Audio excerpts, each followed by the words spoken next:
Gusto ba natin ibalik si Tatay Digong? Gusto ba natin ang pamamahala ni Tatay Digong?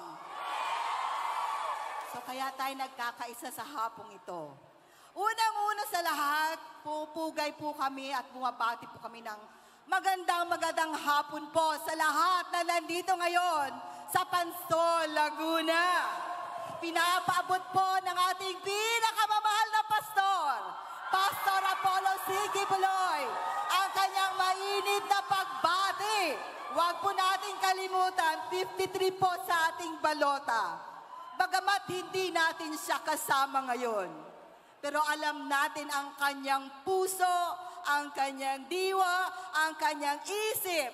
Narito kasama natin. Hindi lamang dito ngayon sa Pansol, maging sa lahat po ng nakikisa sa hapong ito sa buong Pilipinas. Nagpapasalamat kami sa ating Panginoong may kapal na binigyang pagkakataon si Pastor Apollo C. Kibuloy upang pumasok sa larangan ng politika. Nakita natin kanina bago pa man nag-umpisa ang programang ito, wala pong posisyon si Pastor. Dahil ang pagtawag po kay Pastor ay upang maglingkod sa ating poong may kapal. Nag-umpisa po ang ministry ni Pastor Apollo Kibuloy noong 1985. Mag-aapat na dekada na po. Nag-umpisa siya sa 15 miyembro doon sa slum area ng Davao City. Napaka-humble ng pag-uumpisa. Noong mga panahon na noon ng 80s, ang Davao City ay naging laboratory ng mga rebelde. Napakagulo. At talagang buwis buhay ka kung maglalakad ka sa daan dahil araw-araw may natutumba ng mga pulis. Doon po nag-umpisa ang ministry ni Pastor. 15 o 15 miyembro na matatapat. At dahil na rin sa pagpapala ng ating makapangyarihang Ama at sa kanyang pananampalataya at sa kanyang taus-pusong pag-ibig sa pagserbisyo sa ating Diyos, napalago ang ministry ng Kingdom of Jesus Christ. Sa 4 na dekada, mga kababayan at mga kapatid, naitaguyod ni Pastor Kibuloy mula sa 15 hanggang sa umabot sa buong Pilipinas at hindi lang sa buong Pilipinas, naabot na rin ang ministry ni Pastor ang lahat ng dako sa buong sanlibutan. Noong nag-uumpisa ang ministry, isa ako sa naging kasama ni Pastor. At nasa prayer request lang namin ang lahat ng sinasabi ni Pastor. Ano nga ba ang sinasabi ni Pastor? Magkakaroon tayo ng sariling radio station, magkakaroon ng ministry ng sariling TV station para maisiwalat natin ang magandang balita hindi lamang dito sa Davao, kundi sa buong Pilipinas at sa buong mundo. Magkakaroon tayo ng sariling eroplano, magkakaroon tayo ng napakalaking panambahan, bahay panambahan. Para sa amin, kasama ni Pastor sa mga panahong yon, napaka-imposible. Dahil sa mga panahong yon, mga kababayan, ang ministry, talagang kung titingnan mo mahirap. Ang mga membro galing din sa mahirap na lugar. Magkano lang yung mga nabibigay din nilang ambag. Ako mismo naranasan ko na wala kaming pagkain araw-araw dahil wala pong kusina yung workers' house namin, yung bahay namin. Si Pastor nangunguna sa amin, palagi niyang tinuturo ang mga salita ng ating Diyos na kung tayo ay tapat at tayo ay nananampalataya, anuman ang sasabihin natin, ito ay bibigyang daan ng ating Ama at ito ay kanyang tutugunin. Naniniwala kayo, mga kababayan? Alam ko lahat tayo nananalangin sa ating Diyos. Magkaisa po tayong lahat dahil isa lang ang Diyos na ating pinaglilingkuran. Kaya hindi po malapit po ang puso ni Pastor, lalong-lalo na sa mga dukha, dahil galing din po siya, lahat kami naranasan po namin na maglakad, walang pamasahe, pero dahil sa pag-ibig natin sa ating dakilang Diyos sa pagsilbi, ginagawa po namin. Si Pastor lumaking mahirap. Natatandaan natin ang kanyang kwento dahil siya ang pinakabata sa kanila. Siya ang inutusang mag-utang doon sa tindahan ng incheck at napakahaba na ng listahan. Hiyang-hiya si Pastor, hindi siya makapagsalita. Kalahating araw siyang nakatayo sa ilalim ng mainit na araw. Hindi siya makapagsabi. Pero alam niya, pag hindi siya makautang ng bigas at sardinas at mga asukal, wala silang kakainin. Hanggang naawa yung incheck sa kanya. At yun, tumimo ang pag-ibig na yon, ang kabutihan na yon, yun ang tumimo sa puso ni Pastor. Kaya sinabi niya, pag ako pinagpala ng Diyos, ibibigay ko rin ang mga pagpapala sa lahat ng nangangailangan, sa lahat ng mahirap, dahil ayaw kong danasin nila ang nadanasan ko. Mga kapatid, sa 4 na dekada, lahat ng sinabi ni Pastor, lahat ng sinabi sa amin, hindi na natiling pangako. Hindi siya nanatiling salita lamang. At sa pamamagitan ng gabay ni Pastor, pagtuturo, pagdidisiplina, pagtutuwid, sa kanyang pamamahala, pinagpala ang Kingdom of Jesus Christ. At ngayon, nagpapasalamat tayo dahil hindi lang ang Kingdom ang pagpapalain. Kung bibigyan natin ng pagkakataon ng ating mahal na Pastor, buong Pilipinas, maaabot na niya, maaabot na ng tunay na mga pagpapala. Kung ano ang ginawa ni Pastor sa KOJC, siguro nakita niyo napakadaming tanong. Ganon din ang aming narinig at naranasan pag-umpisa ng ministry. Si Pastor kulto, Pastor Kibuloy kulto yan. Si Pastor namimera yan, kawawa ang mga membro niya. Si Pastor nagbubuhay mayaman. Sinasabi ko sa inyo ngayon mga kapatid, kung ano ang kinakain ni Pastor, yun din ang kinakain namin lahat. Pare-pareho kami. Dahil si Pastor, naiisip na niya kung ano ang pangangailangan ng bawat isa. Hindi pa man namin naisipan na planuhan na ni Pastor, nagawa na ni Pastor, binigay na niya. Bakit anong sabi ni Pastor? Pag tayo ay naglilingkod at tuwid tayo sa harapan ng ating Diyos, tayo ay pagpapalain. Tunay nga, dahil nga sa pananampalataya at pag talagang si Pastor nagtatrabaho, mahal niya ang hard work, mahal niya talagang pagtatrabaho.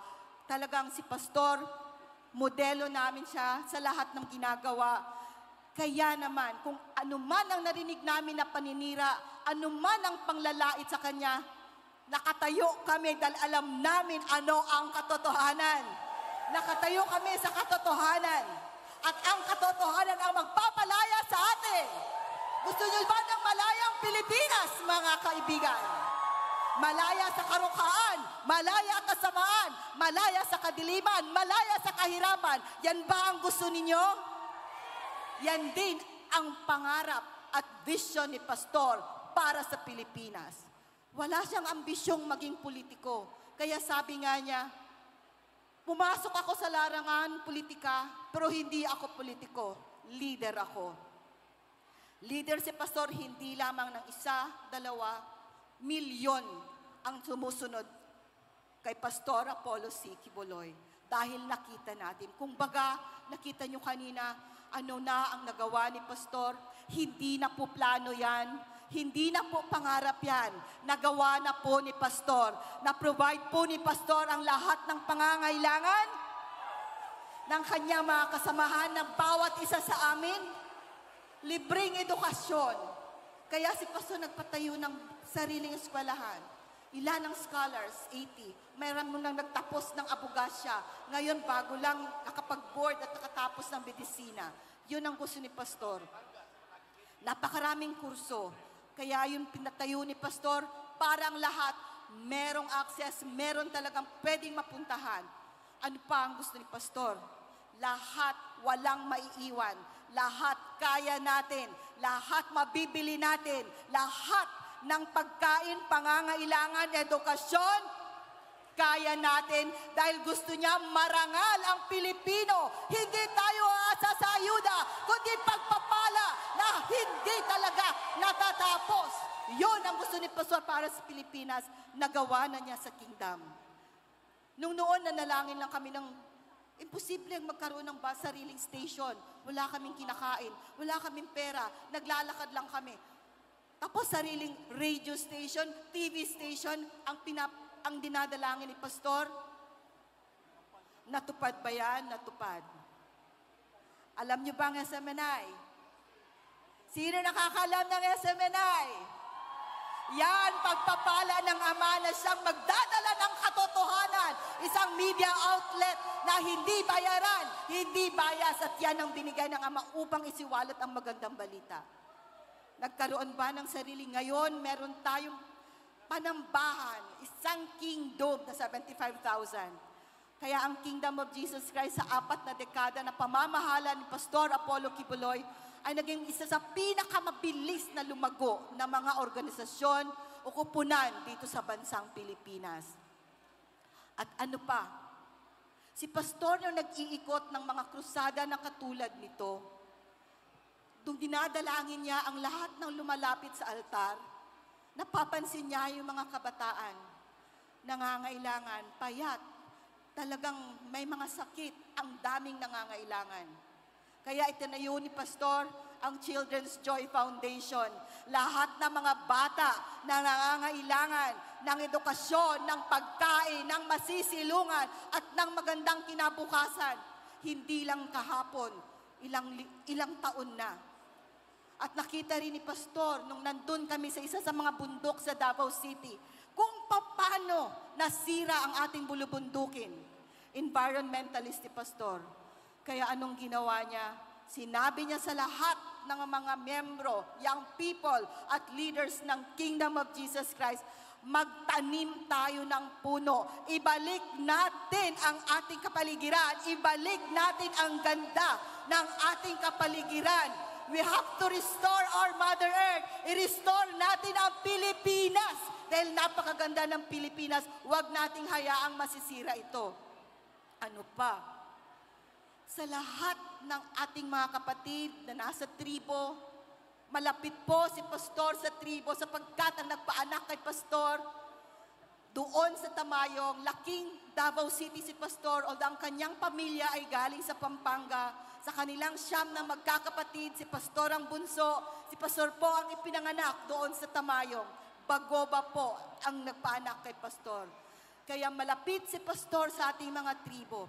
Nasasaktan si Pastor pag ang ating mga kapatid na nasa bulubundukin ay ginagamit lang sa mga masasama. At sila ay exploit lang. Kaya si Pastor ay nagtayo din ng isang NGO na UNIFIL, United Indigenous Peoples Heritage of the Philippines, upang ang ating mga kapatid na mga katutubo ay magkaroon ng boses, upang magkaroon din sila ng karapatang mamuhay katulad natin bilang mamamayan dito sa Pilipinas. Kaya sabi ni Pastor, magiging maunlad ang isang lugar kung ito ay malinis. Naniniwala ba kayo? Pag malinis ba ang kapaligiran, alam niyong susunod yung kaunlaran? Lilinisin ba natin ang Pilipinas? Yes, lilinisin ni Pastor, aayusin ni Pastor. Kaya may SPM, Sunshine Philippines Movement. Ano yun? Ilang dekada na. Kapag Sabado, na dati red letter day yan, yellow day yan, kung ano yung t-shirt namin. Ngayon, purple day na. Dahil lahat ng nagmamahal sa kapaligiran, lumalabas, naglilinis, kusang loob, volunteer dahil may pagmamahal tayo sa ating kalikasan, may pagmamahal tayo sa ating bayan. Ganon si Pastor dahil what? Bakit? Ang kanyang pangarap o vision para sa Pilipinas, malinis, maganda ang kapaligiran, maayos, malusog. Gusto niyo ba malusog ang Pilipinas? May pagkain sa ating hapagkainan? Ano pa? Mapayapa. Kapag mapayapa, natural, susunod ang maunlad na Pilipinas dahil wala nang manggugulo, mapayapa, malinis, maganda, malusog, mapayapa, maunlad na Pilipinas. Yon ang vision ni Pastor para sa atin. Nagawa niya sa KOJC, magagawa din niya dito sa buong Pilipinas. Sinong naniniwala? Katulad namin, naniwala kami sa sinabi ni Pastor at ngayon, realidad, yan ang buhay sa kingdom na gusto ring ipamalas ni Pastor Apollo C. Quiboloy sa buong Pilipinas! Woo! Kaya, bakit pumasok si Pastor? Isa sa aking mga kasamahan, ilalantad niya rin kung bakit nga ba pumasok si Pastor dito. Silang po ang masasabi ko. Para sa aking parte, tumatayo kami dito bilang patotoo na si Pastor walang ambisyon pumasok sa politika, pero meron siyang vision at pananaw, pangarap para sa Pilipinas. Paano niya gagawin yon? Dahil visionary si Pastor, may pananampalataya si Pastor at ang kanyang pamamahala ay transparency. Transparent lahat. Walang tinatago. Open book. Ganon mamahala si Pastor sa kingdom. Kaya alam na alam mo kung saan napupunta ang pera. Ang pera na pupunta talaga kung saan ilalaan. Hindi kung saan-saan. Kaya maaasahan natin kung natuwa tayo at nagalak tayo at nagkaroon tayo ng pag-asa dahil sa pamamahala ni former President PRRD. Mga kapatid, alam nyo kung anong klaseng pamamahala si Tatay Digong, di po ba? Alam ba natin anong klaseng pamamahala meron si Tatay? Matuwid! Ayaw niya ng kriminal. Ayaw niya ng droga. Ayaw niya ng katiwalian. Ngayon, sila ni Pastor magkaibigan mula't mula pa sa umpisa ng ministry hanggang ngayon. Kung sa tingin nyo may mga anomalya si Pastor, may katiwalaan si Pastor, mananatili ba siyang magkaibigan ni Tatay Digong? Magkakaibigan ba sila? Hindi. Pero bakit? Si Pastor ang spiritual advisor ni Tatay Digong. Si Pastor ang nananatiling kaibigan ni Tatay Digong. Ibabalik natin ang pamahala katulad ni Tatay Digong. Iboto natin ang lahat ng senatorial candidates na pinili ni Tatay Digong para muling bumangon ang Pilipinas. Para ang madilim na yugtong ito matatapos na. Sasamahan niyo ba kami, mga kababayan? Woo! Samahan ba natin si Pastor Apollo Quiboloy? Samahan ba natin si Attorney Bondok? Samahan ba natin si Attorney Marcoleta? Sasamahan ba natin si Bongo? Samahan natin si Bato? Samahan natin si Kuya Ibe? At isama na rin natin si Attorney Lambino, si Attorney Hinlo, at saka si Alan Capuyan para sa mga tribo, para sa boses ng mga Pilipino. Muli nagpapasalamat kami sa pagkakataong maihalad namin ang pangarap ni Pastor Apollo C. Quiboloy. Hindi naman mananatiling pangarap, nagawa na niya. Kaya ito na ang umpisa ng bagong buhay, bagong Pilipino sa bagong Pilipinas para sa Diyos at sa Pilipinas nating mahal. Mabuhay ang bawat Pilipino! 53 Quiboloy sa